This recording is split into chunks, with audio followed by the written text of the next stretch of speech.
नमस्कार विद्यार्थी जी, RKTC academy में आप सबका स्वागत है। तो आइए आज हम सब मैथमेटिक्स का तीसरा चैप्टर दो चर वाले रैखिक समीकरण युग्म इसका शुभारंभ करते हैं। इसके पीछे हमने दो चैप्टर को पूरी तरह से थ्योरी विथ क्वेश्चन करवा दिए हैं, उसे जाकर के आप लोग अवश्य देख लीजिए, नहीं देखे हैं तो। और जो विद्यार्थी रेगुलर वे में लगे हुए हैं वो अवश्य इस चैप्टर को देखें, है ना। बहुत ही इंपॉर्टेंट है परीक्षा के दृष्टिकोण से। हर एक चैप्टर को हमने कवर करवाने का निश्चय किया है इस चैनल पर, तो बने रहें अंत तक। तो चैप्टर का नाम है दो चर वाले रैखिक समीकरण युग्म। विद्यार्थी जी, यहाँ कहा जा रहा है दो चर वाले। आप लोग को चैप्टर 2 में ही बता दिया गया है चर और अचर के बारे में, है ना। चर और अचर के बारे में हमने दूसरा चैप्टर में ही अध्ययन करवा दिए हैं, और यहां पर भी आपको अध्ययन करवा देते हैं। चर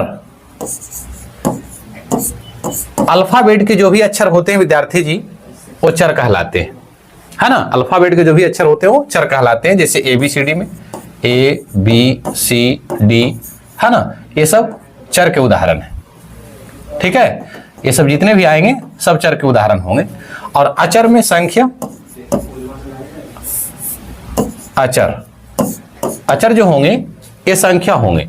जैसे संख्या के रूप में 1 2 3, है ना, ये सब जितने भी संख्या आ जाएंगे ये सब के सब क्या होंगे, अचर कहलाएंगे। तो यहां कहा जा रहा है विद्यार्थी थी दो चर, ध्यान दीजिएगा, दो चर वाले, यानी इसमें चरों की संख्या 2 होगा और रैखिक होगा। रैखिक याद कीजिए, बताए हैं जिसका पावर 1 हो, जिस बहुपद का पावर 1 होगा उसे रैखिक कहेंगे हम लोग। तो रैखिक, और उसके बाद समीकरण का युग्म, युग्म मतलब जोड़ा, पेयर में होना चाहिए, है ना। चैप्टर का हेडिंग उम्मीद है कि समझ में आ गया होगा जो लिखा हुआ है। अब इसी पर आधारित जो है आपका कुछ क्वेश्चन चलेंगे। इसके उदाहरण जो है पहले ले लेते हैं आप सबको कि इसके उदाहरण क्या क्या होंगे सर, है ना। तो चलिए ध्यान देंगे हम लोग। यहां कहा जा रहा है जैसे आप मैथमेटिक्स में सबसे ज्यादा अगर सॉल्यूशन के दरमियान कोई चर माना जाता है विद्यार्थी जी, तो x और y, मैथमेटिक्स में खास करके x और y कुछ भी हो, माना कि हर x है, अंश y है, इस तरह से बहुत सारे, है ना। किसी भी क्षेत्र में काम करने वाले व्यक्तियों की संख्या x, काम करने वाले दिनों की संख्या y, इस तरह से, ठीक है। तो ये जो x और y है इसे माना जाता है। तो यहां देखेंगे हम लोग उदाहरण के तौर पर कि उदाहरण में कौन कौन आ जाएंगे। तो उदाहरण में आपको x + y = 2 ले लिए, ये हो गया आपका रैखिक समीकरण। x + 2y = 4 ले लिए, एक ये हो गया आपका रैखिक समीकरण। क्लियर है, इसी को कहेंगे रैखिक समीकरणों का युग्म, मतलब जोड़ा में रहेगा ये, ठीक है। और रैखिक समीकरण आप देख सकते हैं सभी पर पावर 1 है, सभी पर पावर 1 है, जो छिपा हुआ रहता है इसे लिखने की कोई आवश्यकता नहीं है। तो आप इसे कह सकते हैं कि रैखिक समीकरण के युग्म है, ठीक है। अब ऐसे प्रश्नों को हल करके, आपको रैखिक समीकरण के युग्म को हल करके आपको प्रत्येक चर का मान निकालना होता है। प्रत्येक चर का, जैसे दो चर हैं इसमें x और y, तो x का मान और y का मान, इसे हल करना होता है। जैसा कि जो उदाहरण दिए हैं इसी में यदि आपसे पूछा जाए कि हल करके x और y का मान ज्ञात करें, तो इस दो चर वाले रैखिक समीकरणों को हल करने की कई विधियां हैं जो गणितज्ञों द्वारा दिया गया है ना। जिसमें से आपके कक्षा में, यानी आपके पुस्तक में 3 विधियों का जिक्र किया गया है विद्यार्थी जी। तो बारी बारी से हम लोग जानेंगे वो तीनों विधियों का नाम, है ना। एक विधि है प्रतिस्थापन विधि,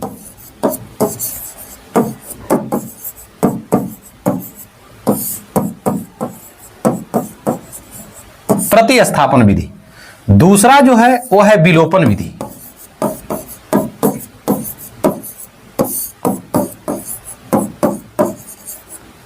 दूसरा विलोपन विधि है। और तीसरा जो है ब्रजगुणन विधि है।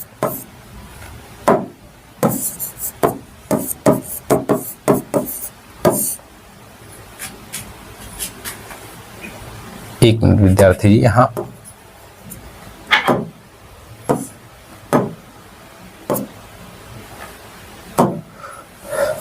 ब्रज गुणन,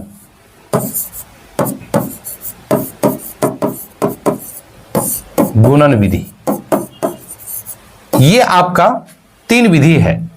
एग्जामिनर जो है परीक्षा में आप सबसे 2 समीकरण दे करके विद्यार्थी जी और इन विधियों के नाम लिख दिया जाता है ना। और जैसे ही वो नाम लिखेंगे तो आपको इसी विधि से ही हल करना पड़ेगा। अगर इस विधि के अलावा दूसरा विधि आप लगा देते हैं तो आपका कहीं ना कहीं वो नंबर काट लेंगे, गलत कर देंगे, है ना।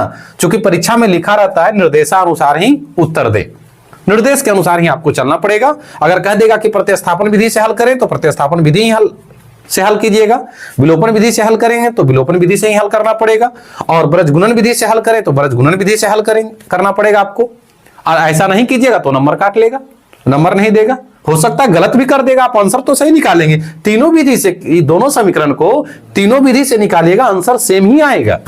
विधियां अलग अलग होता है, बनाने का तरीका अलग अलग होता है, आंसर सेम ही आते हैं। अब बहुत सारे छात्र जो होते हैं, कह रहा है प्रतिस्थापन लगा देगा विलोपन, कहेगा विलोपन लगा देगा ब्रज गुणन, तो सरासरी गलत कर देगा वो, है ना, और आपका नंबर काट लेगा। तो हम लोग बारी बारी से इन सभी विधियों के बारे में जानेंगे कि प्रत्येक विधि से चल करके हम लोग कैसे कैसे हल करेंगे 2 चर वाले रैखिक समीकरणों को। तो इसके लिए हम लोग सबसे पहले उठाते प्रतिस्थापन विधि। तो आइए विद्यार्थी जी हम लोग प्रतिस्थापन विधि पर चलते हैं। पहला आपको ले चलते हैं प्रतिस्थापन विधि।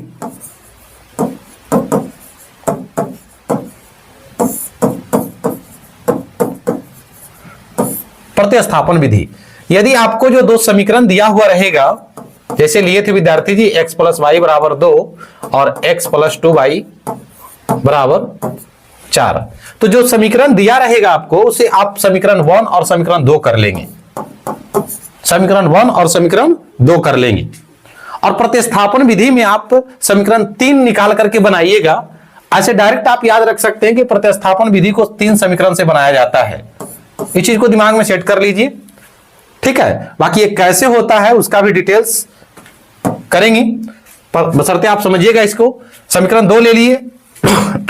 अब यहां पर पहला समीकरण से चलेंगे हम लोग, समीकरण 1 से, क्योंकि आपको x और y का मान निकाल करके देना है। तो समीकरण 1 से, समीकरण 1 में जो दिया गया है विद्यार्थी जी उसे आप लिखेंगे x + y = 2, और एक चर को इधर रखेंगे, किसी को भी x को रख लीजिए, y को, बाकी सभी डाटा को आप 2 की तरफ कर दीजिए, यानी बराबर के उस साइड कर दीजिए, बायां साइड, है ना, सॉरी दायां साइड। तो यहां से हम लोग कर लेंगे 2 - y, यही आपका निकला समीकरण 3, यही समीकरण 3 निकला। और समीकरण 3 निकला मतलब प्रतिस्थापन विधि लग चुका है अब इसमें। अब प्रतिस्थापन विधि जब लग चुका है तो अब इसके बाद क्या करना है सर, तो x का मान आप ऑलरेडी पहले निकाल चुके हैं, फाइनल या नहीं है, ये फाइनल नहीं है, अभी चर के रूप में ही है। देखो चर और अचर के रूप में है, हमें सिर्फ और सिर्फ चर के रूप में प्राप्त करना है, चर का मान जो है अचर के रूप में प्राप्त करना है, और यहां चर अचर दोनों आ रहा है ना, तो ये फाइनल नहीं है। अब इसको क्या करेंगे कि x का मान समीकरण 2 में रखेंगे। अब लगेगा आपको कि सर समीकरण 1 में क्यों नहीं रख सकते, तो विद्यार्थी जी नंबर 1 में आप समीकरण 1 से चल चुके हैं, तो जब एक स्टेप आप पार कर चुके हैं तो फिर उसी स्टेप में जाइएगा, तो फिर तो पुनः वही प्राप्त कर लीजिएगा। तो उससे तो बेहतर है कि आप अगले समीकरण को उठाइए, है ना। चलिए तो ध्यान रखेंगे, समीकरण 1 ले चुके हैं, अब लेंगे हम लोग समीकरण 2। तो लिखेंगे विद्यार्थी जी यहां पर कि x का मान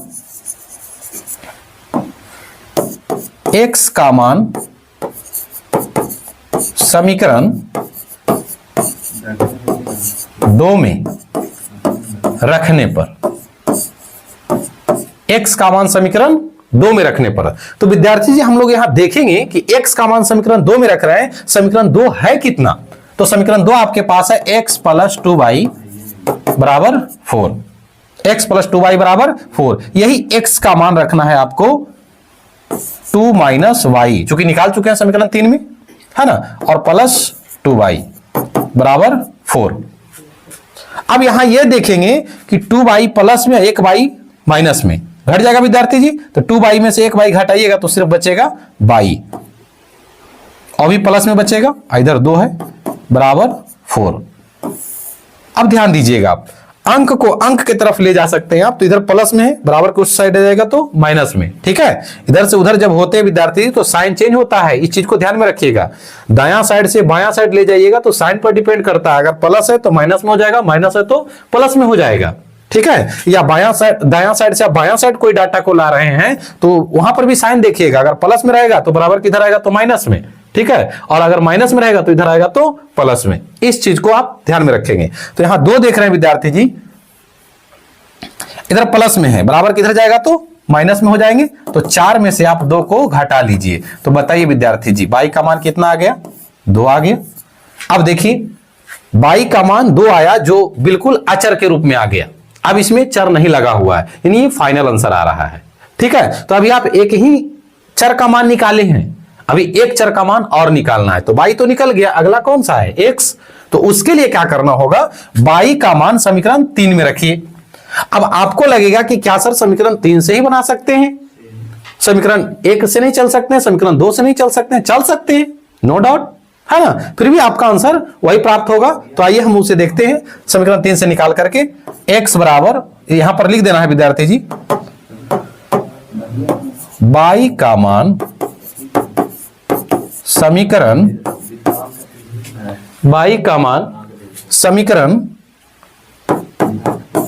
3 में रखने पर, ठीक है, बाई का मान समीकरण 3 में रखने पर। तो बाई का मान समीकरण 3 में रख रहे हैं, समीकरण 3 कितना है, x बराबर 2 माइनस, यहां भी देखिए विद्यार्थी जी, बाई का मान भी 2 लाए, यहां माइनस में 2 रखना पड़ेगा, तो यहां से हो जाएगा आपको 2। तो बताइए x का मान क्या आ गया, 0 आ गया, x का मान 0 आ गया, क्लियर। तो यह आपका फाइनल आंसर हो गया, यह आपका फाइनल आंसर हो गया, x का मान 0 और बाई का मान 2।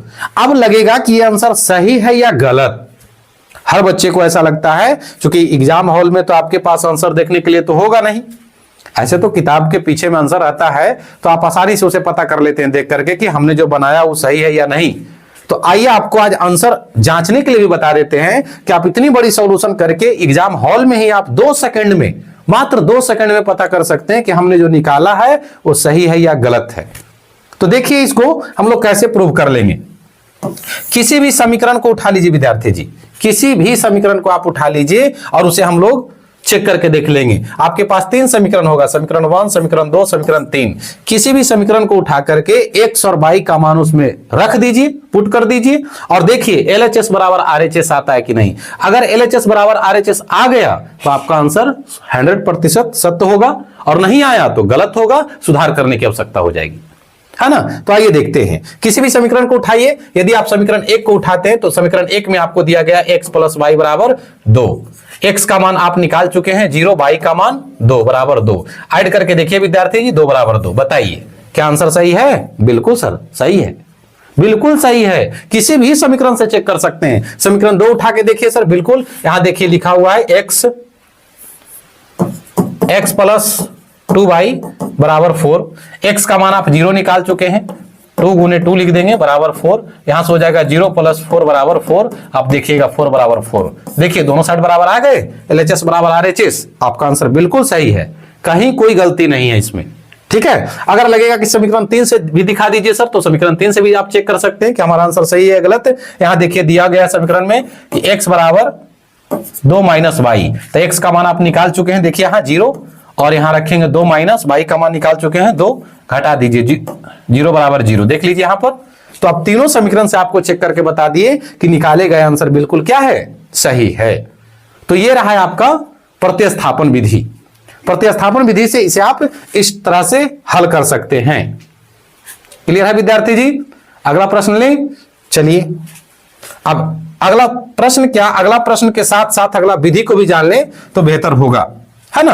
ये प्रतिस्थापन विधि था। अगर नहीं समझ में आ रहा है या नहीं आया तो पुनः आप फिर से इस क्लास को देख लीजिए शुरू से, है ना, क्लियर आ जाएगा। और अगर उतना पर भी नहीं आता है विद्यार्थी जी, उतना पर भी नहीं आता है तो हमें जरूर कमेंट करके बताएं कि सर हमें नहीं समझ में आया, तो फिर हम इस पर और क्लास लेकर के आएंगे, जब तक आपको समझाना दे हम पूरी तरह से, ठीक है। तो आइए अब इसी समीकरण को हम दूसरे विधि से हल करके देखते हैं, ठीक है, कि क्या उसमें आंसर जो आया क्या अगले समीकरण में वही आंसर आता है, अगले विधि में वही आंसर आता है उस समीकरण का। देखते हैं विद्यार्थी जी। दूसरा विधि हम लोग क्या जाने थे, विलोपन विधि।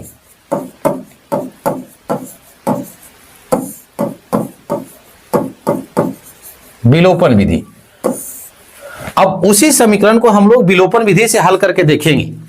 और पता करेंगे कि क्या विलोपन विधि से निकाले गए आंसर, प्रतिस्थापन विधि से निकाले गए आंसर दोनों सेम ही आता है या अलग अलग आता है। आपको पहले ही बता चुके हैं विद्यार्थी जी, आंसर में कोई परिवर्तन नहीं होगा, सॉल्यूशन करने की विधियां जो होती है अलग अलग होती है। ठीक है, विलोपन विधि में समीकरण था विद्यार्थी जी x प्लस वाई बराबर 2 और दूसरा था x प्लस 2y बराबर 4। अभी विलोपन विधि में ध्यान रखेंगे विद्यार्थी जी, इसमें दो ही समीकरण से बन जाते हैं, तीसरा समीकरण बनाने की आवश्यकता नहीं है।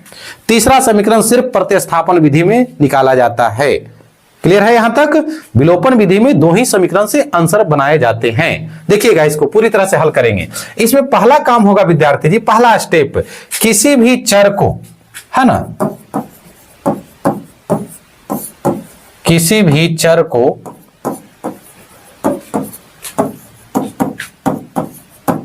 बराबर करना।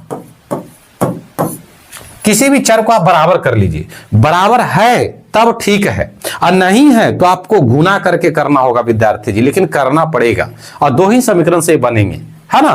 तो देखिए, किसी भी चर को कहा गया तो एक तो x है और दूसरा y है, क्या x बराबर हो रहे हैं? तो जी बिल्कुल, इसमें तो हो रहा है सर, तो इसमें बराबर करने की आवश्यकता नहीं है, ऑलरेडी बराबर है ये, है ना। एक ही चर को बराबर करना है, दूसरे चर को नहीं, सिर्फ एक ही चर को बराबर करना है। या तो x को कर लीजिए या y को कर लीजिए। जैसे ही बराबर होगा, दूसरा नियम इसका कहता है विद्यार्थी जी, साइन चेंज करना होगा।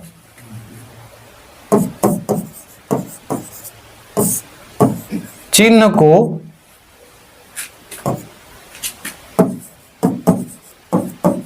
बदलें, चिन्ह को बदलें। और चिन्ह को बदलना भी डिपेंड करता है कि किस आधार पर बदलेंगे। यदि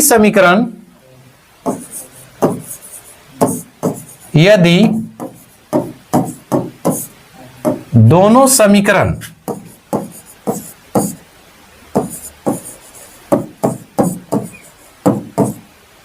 को जोड़ते हैं, यदि दोनों समीकरण को घटाते हैं तो चिन्ह बदला जाएगा। चिन्ह बदलें, दोनों समीकरण को यदि घटाते हैं, समीकरण 1 से 2 को घटाने पर तब चिन्ह बदला जाएगा। चिन्ह क्या होगा विद्यार्थी जी, कि जो माइनस रहेगा उसे बदल के आपको प्लस करना होगा, और जो प्लस रहेगा उसे बदल के आप माइनस करिएगा। ये सिर्फ और सिर्फ घटाने पर ही होगा। किस पर होगा? घटाने पर। जोड़ने पर कोई साइन चेंज नहीं होता विद्यार्थी जी, ये भी लिख देते हैं, है ना। दोनों समीकरणों को जोड़ने पर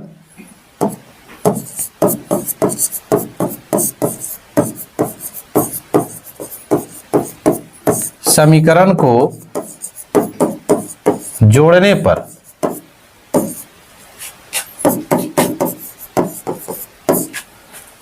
चिन्ह नहीं बदले जाते।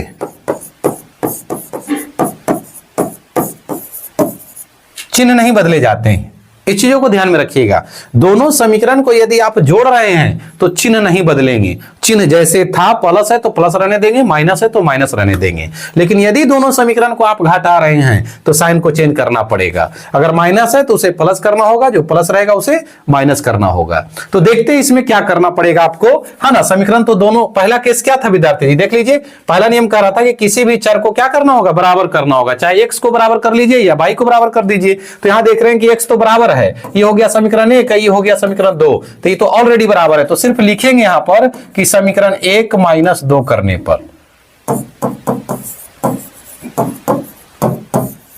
अब आपको लगा होगा कि सर माइनस क्यों किए, जोड़ भी तो सकते थे समीकरण 1 + 2 करने पर, है ना। जब साइन सेम रहेगा, ध्यान रखिएगा, साइन सेम रहेगा तो घटा दीजिएगा, साइन सेम रहेगा तो घटाने पर लिखाएगा, ठीक है। और अल्टरनेट रहेगा, ध्यान रखेंगे, अल्टरनेट रहेगा, ऑलरेडी पहले से अल्टरनेट रहेगा तो जोड़ने पर लिख देंगे हम लोग, ठीक है। अल्टरनेट कहने का मतलब हो गया कि अगर समीकरण का देखिए, यहां पर भी प्लस है, यहां पर भी प्लस है, अगर इसे बराबर आप चुने हैं तो ये दोनों तो प्लस हो गया, तो घटाने पर लिखेंगे।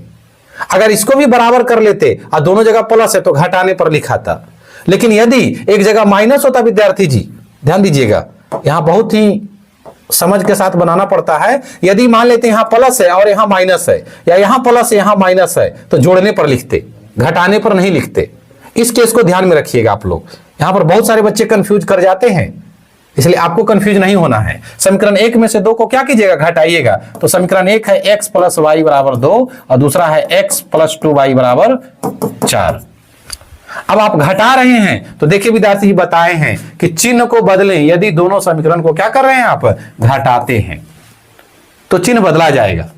ठीक है, दोनों समीकरण को घटा रहे हैं, तो जहां प्लस है विद्यार्थी जहां माइनस दीजिएगा, प्लस है माइनस दीजिएगा, प्लस है माइनस दीजिएगा। अब देखिए प्लस में माइनस में तो कैंसिल हो गया, ये देखिएगा ये माइनस में प्लस में, तो जब चिन्ह बदल देते हैं विद्यार्थी जी तो पहले से जो चिन्ह था उसका वैल्यू खत्म हो जाता है। जैसे प्लस में था ना, माइनस दे दिए आप, तो प्लस का वैल्यू खत्म हो गया, अब जो बचा वो माइनस का वैल्यू बचा, तो इसे पढ़ेंगे माइनस 2y। माइनस 2y में से वो y घटाइएगा तो माइनस से y ना बचेगा। इधर -4 है, -4 में से 2 घटाइएगा तो माइनस से 2 ना बचेगा। जैसे ही माइनस से माइनस काट देंगे विद्यार्थी जी, y का मान 2 प्राप्त होंगे। ठीक है, y का मान जो है वो 2 प्राप्त होंगे। अब y का मान आप किसी भी समीकरण में रख दीजिए, एक में रखने पर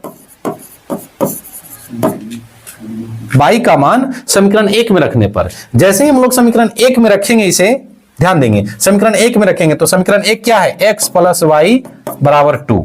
x का मान निकालना होगा, y का मान 2 रख दीजिए बराबर 2। 2 इधर प्लस में विद्यार्थी जी, बराबर उधर जाएगा तो पता होना चाहिए आपको, ये सब चीजें माइनस में हो जाती है, तो x बराबर 0। x बराबर क्या आ गया, 0 आ गया। पूर्व में निकाले थे आप जो आंसर, उससे आप इसको मैच करके देख सकते हैं विद्यार्थी जी। देखिए प्रतिस्थापन विधि से इसी समीकरण का आंसर निकाले थे, y का मान 2, x का मान 0, और विलोपन विधि से इसी समीकरण का मान निकाले हैं, y का मान 2, x का मान 0। तो देख रहे हैं विद्यार्थी जी, विधि का खेल है, आंसर में कोई परिवर्तन नहीं, आंसर जो था वही है। विलोपन विधि से बनाइए, चाहे प्रतिस्थापन विधि से बनाइए, या ब्रजगुणन विधि एक और बताएंगे, ब्रजगुणन विधि से भी बनाइए, आंसर सेम ही रहता है।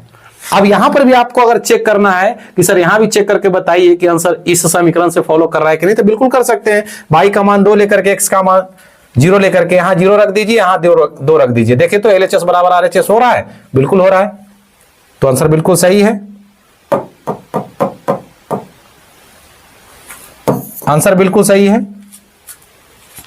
तो आज का क्लास यहीं तक रहने देते विद्यार्थी जी, एक और बचा आपको ब्रजगुणन विधि, जो अगले क्लास में आप लोग को करवा दिया जाएगा, और साथ ही साथ उस विधि को करवाने के बाद जो शाब्दिक प्रश्न है ना, उस प्रश्नों को लाएंगे और हल करके आप लोग को बताएंगे।